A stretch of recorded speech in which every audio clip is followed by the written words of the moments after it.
Here is my Premier League preview for Brighton vs Spurs. If you enjoy what you see, it'd be great if you could head over to the YouTube channel and subscribe. So, Brighton have had an interesting start to the season, winning against the likes of Manchester City, but then struggling in other games, for example, Fulham. Everton, Brighton have continued to struggle at points this season, and I think it's actually put Brighton and Hurts under a bit of pressure because I think a lot of people probably had higher expectations of a team like Brighton going into this game, going into the season. I personally didn't. I saw Brighton as very much a mid-table side, and I think they're still a mid-table side.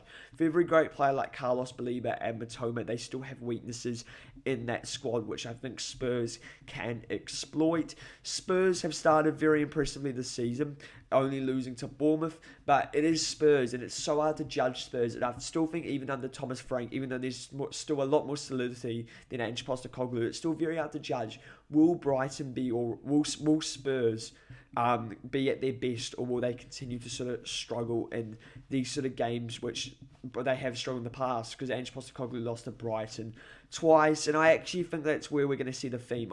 My logic says Spurs will win this game. Spurs have been the better side this season. Spurs look like a good team, but I actually think it's going to be Brighton because of that sort of logic. Because it's sort of the opposite logic of what I believe in. So for that reason, I'm actually going to go with a 2-1 win for Brighton, because I think Spurs, this is a sort of game that Spurs would lose. Let me know your thoughts on this game. Do you agree with my logic, or do you think Spurs will be able to win this? And as I was saying, if you enjoy what you see, it'd be great if you could subscribe to the YouTube channel.